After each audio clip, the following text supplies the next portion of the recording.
मेरी 14 साल की बेटी का पेट फूलने लगा था। जब डॉक्टर से चेक करवाया तो पता चला कि मेरी बेटी गर्भवती है। एक रात मैं अपनी बेटी की जगह उसके बिस्तर पर सो गई तो उस रात पता चला कि मेरी बेटी का सगा। पंजाब के एक गांव की सच्चा कहानी सुनकर आपके होश उड़ जाएंगे, जहां 14 साल की बच्ची को भी नहीं छोड़ा जाता था। मर्द और बच्चे कोई भी हो या फिर किसी भी उम्र के बच्चियों के साथ ऐसी घिनौनी चीजें करते हैं सिर्फ अपनी प्यास बुझाने के लिए, जिसे सुनकर आपके रूह कांप जाएंगे।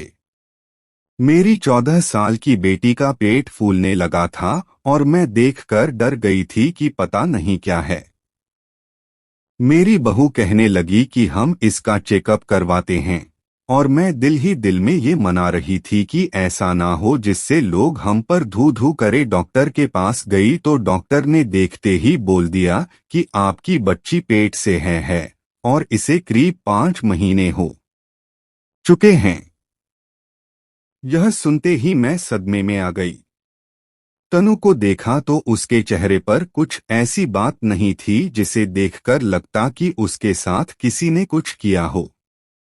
बेटी को अब मैं सबसे छुपा कर रखती थी, क्योंकि अगर किसी को भी पता चल जाता या कोई भी देख लेता तो हम सबका जीना मुश्किल हो जाता।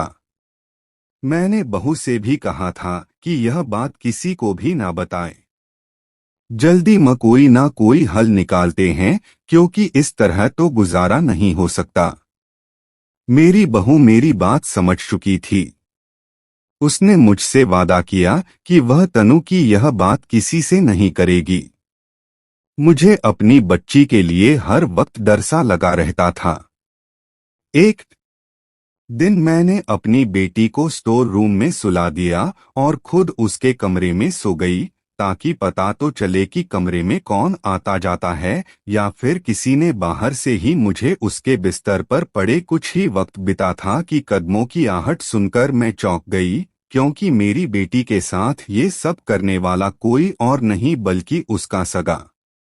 मेरा नाम सुमन है। मेरी उम्र 21 साल थी जब मैं ब्याह कर ससुराल आ गई थी। मेरी 2 संतानें थी। पहला तो शादी के तुरंत बाद मिल गया जो लड़का था। मुझे बेटी का बहुत शौक था। मैं चाहती थी कि मेरी एक बेटी हो, मैं उसके नखरे उठाऊं, उससे बातें करूं। मेरी बेटी नहीं थी। मेरे पति कई बार मुझे बोल चुके थे कि यह तो भगवान की देन है, तुम परेशान क्यों होती हो? अगर हमारी नसीब में बेटी का प्यार हुआ तो बेटी मिल जाएगी, वरना जो भगवान चाहे। हर काम में कोई ना कोई मतलब छुपा होता है। हो सकता है इसी में भलाई हो। उन पर विश्वास रखना सीखो। मैं जब भी कभी बेटी का नाम लेती तो पति इसी तरह मुझे समझाते थे। मैंने दूसरी संतान के लिए बहुत मिन्नतें की थी। भगवान ने मेरी प्रार्थना सुन ली थी और मैं गर्भवती हो गई। उस वक्त मेरा बेटा 16 साल का था। पहली संतान का इतने बड़े होकर दूसरी संतान की खुशखबरी सुनना थोड़ा अजीब था, मगर मैं खुश थी। मेरे बेटे की अब बहन होगी। 9 महीने मेरे बहुत मुश्किल से निकले थे। अभी मेरा दूसरा ही महीना था कि घर में आग लग गई। तभी मेरे पति का एक्सीडेंट हो गया। इस तरह पूरे 9 महीने कोई ना कोई घटना होती रहती थी। सब बाहर वाले कहते कि यह बच्चा अपशगुन है, लेकिन मेरा मानना था कि यह नसीब का खेल है। इस तरह कुछ नहीं होता, ना ही कोई बच्चा या इंसान पनौती होता है। गांव के लोग वही पुराने सोच वाले थे, इसलिए उनको ही सब कुछ गलत लगता था। मेरे गर्भ के 9 महीने हो चुके थे। डॉक्टर ने मेरे पति को उम्मीद दिया और ऑपरेशन थिएटर में आ गए। वो वक्त मेरे पति के लिए मुश्किल था। मेरी संतान हुई और जब पति ने खबर सुनाई तो मेरे पांव जमीन पर नहीं दिख रहे थे। मैं बहुत खुश थी कि मुझे भगवान ने बेटी दिया है। मेरी प्रार्थना भगवान ने सुन ली। 2 दिन में घर आ गई। नमन अपनी बहन का बहुत ख्याल रखता था, मगर जब भी वह स्कूल से आता गुमसुम सा रहता था। मैंने कई बार उससे पूछा कि बेटा क्या बात है। उसने कहा स्कूल के बच्चे उसे चिढ़ाते हैं कि तुम 16 साल के हो चुकी हो और तुम्हारे माँ और पिता ने अब बेटी पैदा किए हैं। हम अक्सर बच्चों को ऐसी बातों पर बहुत मारते हैं या फिर डांट कर चुप करवा देते हैं, मगर बच्चे तकरीबन सभी बातें समझते हैं। हमारा जमाना कुछ और था। आज के बच्चों के खुद के प्रॉब्लम इतने हैं कि बच्चे डिप्रेशन का शिकार रहते हैं। जब नमन ने ये बात बताया तो एक पल के लिए मैं कांप गई, क्योंकि अपने बेटे से बताने के लिए मेरे पास कुछ नहीं था। फिर कुछ सोचकर मैंने उसे बताया कि बेटा यह तो भगवान की देन है और तुम्हें खुश होना चाहिए। तुम्हारी बहन आई है जिससे तुम हर दुख सुख बांट सकते हो जब वह बड़ी होगी। मैंने समझाया कि नमन, अगर कल को तुम्हारे पापा और मैं इस दुनिया में ना रहे और तुम अकेले हो गए, तुम्हें कोई परेशानी होगी तो तुम लोगों से दर्द बांटते फिरोगे। नमन ने कहा नहीं मम्मी।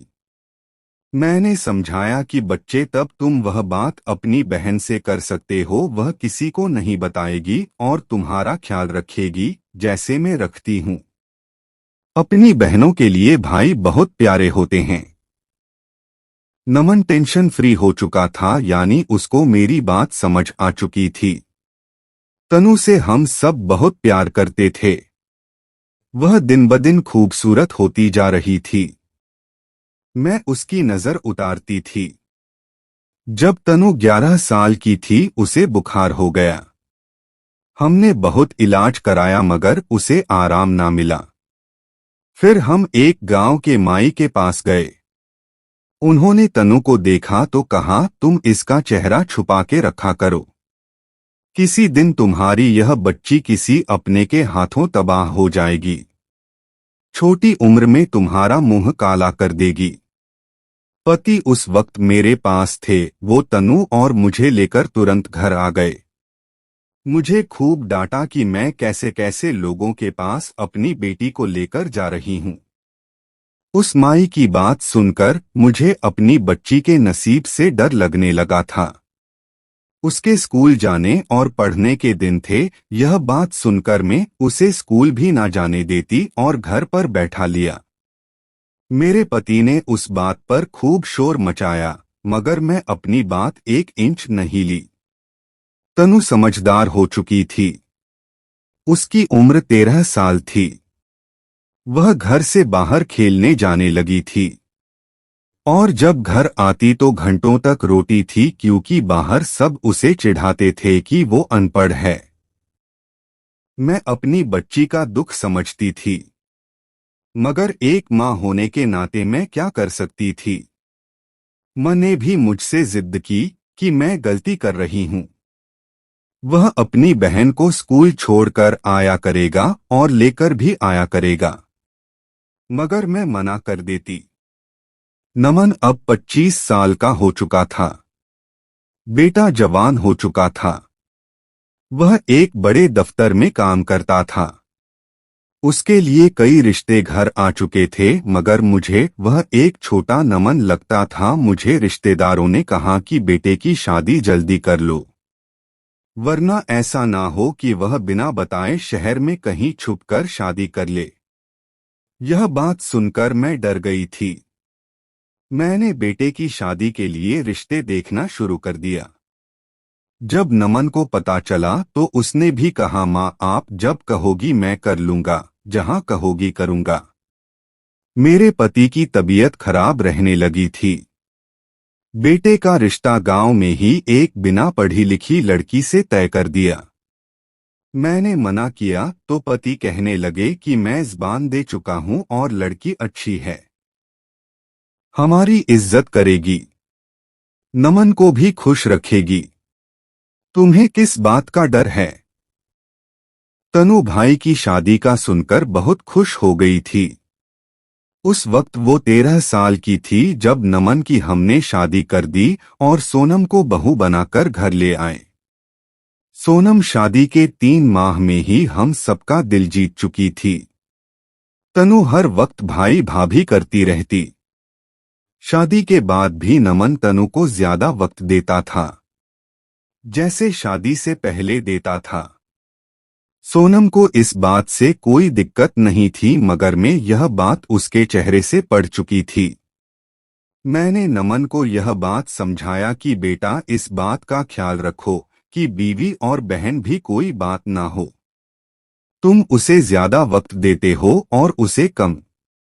बेटे की शादी को 7 माह हो चुके थे, मगर मैंने नोट किया था जैसे मेरी बहू का अपने मायके आना जाना बहुत है।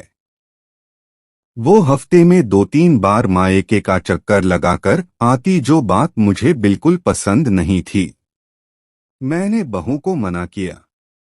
उसने कहा, माँ जी, एक गांव में शादी करवाने का यही तो फायदा है, जब मर्जी अपने पापा मम्मी से मिलने चले जाओ। उसकी बात सुनकर मैं हैरान रह गई थी। बहू की बातचीत मुझे अब एक आंख नहीं भाती थी। मुझे ऐसा लगता था जैसे मैं कुछ ज्यादा सोच रही हूँ। एक दिन मोहल्ले में किसी के घर फंक्शन था तो मैं वहां चली गई तो मुझे एक औरत ने कहा, तुम्हारी बहू सोनम मुखिया के घर क्यों जाती है? तुम जानती नहीं हो वो कितने खतरनाक हैं। पूरे गांव में उनकी दहशत है। ये बात सुनकर मैं डर गई थी, क्योंकि बहू ने तो कभी भी मुखिया के घर जाने का मुझसे नहीं कहा था।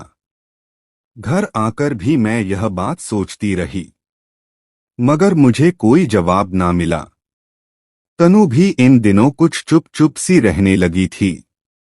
उसकी रंगत पीली पड़ने लगी थी। मैं देखकर परेशान थी। डॉक्टर के पास ले जाना चाहा तो बहू ने रोक दिया और कहा, कुछ दिन अपने नंद को खिलाऊंगी तो देखना माँ जी तनु कैसे ठीक होती हैं। तनु को बहू पिछले 7 दिन से ताकत की काना खिला रही थी, मगर वह थी कि दिन ब दिन सूखकर कांटा बनती जा रही थी। मुझसे पूछकर उसे अपने घर गई कि माँ जी, इसका दिल बहल जाएगा। मैंने भी बच्ची को इजाजत दे दी कि चलो ले जाओ। तनु तो चांद का टुकड़ा थी, मगर अब उसको देखकर कोई नहीं कह सकता था कि यह पहने वाली तनु है। दिन गुजरे जा रहे थे और उसकी तबीयत में कोई फर्क नहीं आया। मैंने कई बार पति से बात किया तो कहने लगे, शहर ले चलते हैं जिस दिन नमन घर आता है। 10 दिन के बाद नमन घर आने लगा था। दफ्तर का शायद काम बढ़ चुका था। तनु का जन्मदिन आने वाला था। वह पूरे 14 साल की होने वाली थी। उसके जन्मदिन में 1.5 महीना रह गया था। मैं और मेरे पति बहुत खुश थी, मगर तनु पहले की तरह अपने जन्मदिन का सुनकर खुशी नहीं थी। वो थोड़ी गुमसुम सी रहने लगी थी। कई बार मैंने देखा कि मेरी बहू उसे स्टोर रूम में ले जाती है और काफी देर बाद वहां से निकलती है। एक दिन जब मैंने बहू से पूछा तो कहने लगी, माँ जी, मैं तो उसका ध्यान बटाने के लिए पुरानी चीजें दिखाती हूँ। मेरा दिल हर वक्त घबराता रहता था। तनु का पेट बड़ा होता जा रहा था। देखने वालों को लगता है जैसे वह पेट से है और उसे 7वां-8वां महीना लगा है। तनु का फूला पेट देखकर मैं डर गई। मैंने बहू से कहा कि तुम बच्ची को अक्सर अपने घर लेकर जाती हो, वहां कुछ हुआ है? तो उसने मुझसे कहा कि आप मुझ पर आरोप लगा रही है। जब से इस घर में आई हूं, मैंने उसे अपनी बहन समझा है। मैंने यह बात उसे कहीं भी करने से मना किया था। तनु से कुछ पूछती तो बस ऐसे ही देखती रहती, कुछ जवाब ही नहीं देती। अगर यह बात घर से बाहर चली जाती तो न जाने पूरे गांव में हमारी इज्जत की कैसी धज्जियां उड़ती। पति तो मुझे जिंदा ही गाड़ देते कि मेरी लापरवाही की वजह से यह सब हुआ है। मैं और बहू उस रात के बाद तनु को डॉक्टर के पास लेकर गई तो उसे देखते ही डॉक्टर ने कह दिया कि आपकी बेटी गर्भवती है और एक आध महीने में बच्चा जनने वाली है। मैं यह बात सुनकर सदमे में आ चुकी थी। मैंने डॉक्टर से कहा कि आप एक बार टेस्ट तो कीजिए, तो वह गुस्सा हो गई। क्या आपको मेरी बात पर यकीन नहीं है? क्या डॉक्टर आप है या मैं कहा ना आपकी बच्ची पेट से है? पहले ध्यान नहीं देते, जब संतानें ऐसे काम करते हैं तो डॉक्टर को झूठा कहते हैं। डॉक्टर यह बात कहकर चली गई। मैं वही सर पकड़कर बैठ गई। इसके बाद हम घर आ गए और तनु को उसके बाद ज्यादातर कमरे में रखती थी। नमन जब भी पूछता उसको मैं झूठ बोल देती और अपने पति से भी कहती कि वह अपनी मौसी की तरफ रहने गई है। कुछ दिन बाद लौट आएगी। बहू बहुत खुश थी क्योंकि नमन उसे शहर लेकर जाने वाला था। उसने मुझसे कहा, अब वैसे मेरा गुजारा नहीं है, सोनम को मैं लेकर शहर जाऊंगा। कुछ दिन बाद आपसे मिलने आता रहूंगा। मैं तो रो रही थी कि बेटा बीवी को लेकर अलग हो चुका है और तनु मेरी इतनी खूबसूरत बच्ची को पता नहीं किसकी नजर लग गई। इतनी छोटी उम्र में गर्भवती हो गई। मैंने कई बार तनु से सच पूछा, मगर वह सिर्फ दिमाग से सुनती रहती थी और कुछ ना कहती। मैं बहुत परेशान थी। उस दिन सोने के लिए लेटी तो झट से मुझे वह माई याद आ गई जिसने तनु को बुखार से आराम दिलाया था, जिसने कहा था कि अपनी बेटी को छुपा कर रखो। अगले दिन मैं उस माई की तरफ आ गई। हो सकता है वह मेरी मदद करें और किसी तरह मेरी तनु इस मुश्किल से निकल आए। मगर मुझे उसके ठिकाने पर आकर पता चला कि वह तो दूसरे गांव जा चुकी हैं। ऐसे में घर लौट आई।